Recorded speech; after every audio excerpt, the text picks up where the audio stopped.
अस्सलाम वालेकुम। कैसे आप सब? उम्मीद है सब खैरियत से होंगे। आज जी हम आपको बनाना सिखा रहे हैं करेले चिकन। करेले गोश्त बहुत ही मज़ेदार लजीज बनते हैं। चले जी स्टार्ट कर लेते हैं। इसको हम काटेंगे, छीलेंगे। ये देखें, ये चिकन मैंने रख लिया एक साइड पे धो के। साथ में ये मैंने करेले हैं, इन्हें अच्छे से मैंने छील के बारीक बारीक काट लिया है। अब मैं क्या करूँगी, इस पर 1 चम्मच नमक का लगा के इसको आधा पौना घंटे के लिए रख दूँगी अच्छे से। फिर इसको मसल मसल के धो लूँगी और ये पकने के लिए तैयार होंगे। चलिए जी स्टार्ट करते हैं। एक कढ़ाई ली, उसमें मैंने ऑयल डाला थोड़ा सा। अब इसी ऑयल में जो मैंने करेले थे धो के, नमक लगा के धो के रखे थे, वो मैंने इसमें डाल दूँगी और इसको मैं फ्राई करूँगी। ये देखिए कितने ज़बरदस्त हरे हरे लग रहे हैं। बहुत ही लजीज किस्म का ये सालन बनता है और बहुत मज़ा ही आ जाता है जब बंदा इसको खाए। तंदूर की रोटी के साथ, घर की बनी रोटी के साथ खा लो और बहुत मज़ेदार बनते हैं जी। कि हमारे जो है ये फ्राई होने वाले हैं तकरीबन तकरीबन। ये देखें, ये थोड़ा थोड़ा कम मिकदार में होते जा रहे हैं और ये ऊपर से हल्के हल्के से गोल्डन हो जाएंगे। हमने इनको ज़्यादा ब्लैक नहीं करना, ना ही ज़्यादा हमने इनको ब्राउन करना है। हमने इनको थोड़ा हरा हरा ही रहने देना है ताकि इसकी लुक भी अच्छी आए, उसका टेस्ट भी अच्छा आए। तो चलें जी, ये मैंने निकाल लिए हैं सारे फ्राई करने के बाद। अब मैं क्या करूँगी जी, बाकी का जो ऑयल बचा है, अगर ज़्यादा है तो थोड़ा सा निकाल लें और अगर नहीं ज़्यादा तो उसी ऑयल में आप डाल दें चिकन। चिकन को भी मैं फ्राई कर लूँगी अच्छे से और इसका उस वक्त तक इसको फ्राई करूँगी जब तक ये लाइट सा गोल्डन सा नहीं हो जाता। और पहले तो ज़ाहिर है ये वाइट कलर का हो जाएगा और फिर हल्का सा गोल्डन सा होगा। ये देखें जी, चिकन तकरीबन गोल्डन सा हो गया है। ये देखिए अच्छे से मेरा जो चिकन है वो फ्राई हो गया है इसमें। ये देखें माशाल्लाह से। तो मैं बता रही थी आपको कि बड़ा मज़ा आता है इसको खाते हुए।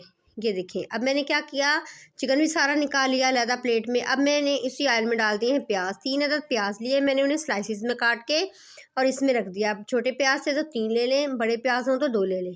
अब प्याज़ों को भी हम ब्राउन करेंगे अच्छे से। ये देखें माशाल्लाह से। और चम्मच उस वक्त तक हिलाते जाएंगे जब तक हमारे प्याज ब्राउन नहीं हो जाते। ये देखें इक्वल से हो गए हैं। अब मैंने अदरक, लहसुन और 3-4 हरी मिर्चें इकट्ठी कूट ली हैं, वो मैंने इसमें डाल दी हैं। इसको अच्छा सा भून लेंगे 2 से 3 मिनट के लिए ताकि अदरक लहसुन का कच्चापन है वो ख़त्म हो जाए। अब मैंने इसमें 1 चम्मच डाल दी लाल मिर्च पाउडर, आधी चम्मच हल्दी की और आधी चम्मच से भी कम नमक डालेंगे क्योंकि हमने पहले भी इसे नमक में मसला है। अब मैंने 3 अदद टमाटर लिए, उनको स्लाइसिस में काट के इसको भी डाल दिया अच्छे से। इसका भी मसाला अच्छे से बना लेंगे, भूनेंगे इसमें। अब मैं इसमें डाल दूँगी जी थोड़ा सा पानी, पानी डाल दूँगी इसमें। अच्छा नहीं, मैंने पहले इसमें डाल दिया अदरक, लहसुन, हरा धनिया, जी सूखा धनिया डाल दिया है। सूखा धनिया डालने के बाद मैंने इसमें डाल दिया है ज़ीरा पाउडर और गरम मसाला। अब मैंने थोड़ा सा दही था, उसको थोड़ा सा फेंट के उसमें थोड़ा सा पानी डाल के तो मैंने इसमें डाल दिया है और मैं इसको ढक के रख दूँगी। ये देखिए जो टमाटर है वो अच्छे से नरम हो गए हैं। अब मैं इन टमाटरों को अच्छे से भून लेती हूँ। ये देखें, ऐसे इनको गोल गोल घुमाती जाऊँगी और ये अच्छे से मेल्ट हो जाएंगे इंशाल्लाह से। ये देखें माशाल्लाह, ये बहुत अच्छा सा हमारा तैयार हो गया मसाला। इसमें मैंने सबसे पहले चिकन डाला। ये देखिए, चिकन डालने के बाद अब मैं अच्छा सा मिक्स दे दूँगी इसको इसी मसाले में ताकि जो टमाटर थोड़े बहुत रह गए हैं वो भी अच्छे से हो जाएं। अब मैं इसमें तकरीबन आधा कप के करीब मैंने इसमें पानी डाला है ताकि हमारा चिकन गल जाए। इसको ढक के 3 से 4 मिनट के लिए मैं पकने के लिए रख दूँगी। ये देखें तकरीबन 5 से 6 मिनट बाद मैंने ढक्कन उतारा है तो अच्छे से जो हमारा चिकन है वो गल चुका है। ये देखिए माशाल्लाह से, और पानी भी सारा खुश्क हो चुका है। अच्छा इससे इसको हिलाएंगे। ये देखिए माशाल्लाह। तो अब हम क्या करेंगे जी, इसमें मैंने जो करेले थे निकाले, ये देखिए वो डाल दूँगी। जो मैंने फ्राई करके करेले डाले थे वो इसमें डाल के अच्छे से हम इसको मिक्स कर लेंगे। 1 किलो ही चिकन था और 1 ही किलो करेले थे। जो करेले छिलने के बाद और फिर पकने के बाद इतने से रह गए हैं, इन दोनों को अच्छा सा मिक्स देंगे और हमारे लजीज मज़ेदार किस्म के जो हैं करेले चिकन वो तैयार हो गए हैं तकरीबन तकरीबन। ये देखें माशाल्लाह से बहुत ही ज़बरदस्त किस्म की खुशबू आ रही है और जायके का तो मैं आपको क्या बताऊँ।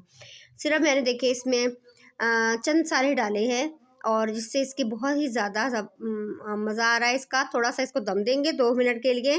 2 मिनट बाद मैंने इसकी जो मैंने फ्लेम बंद कर दी है। अब मैं इसमें डालूँगी ढेर सारा हरा धनिया, जो लुक में भी अच्छा लगता है, जो जायके में भी अच्छा लगता है और हर सालन की ज़ीनत होती है।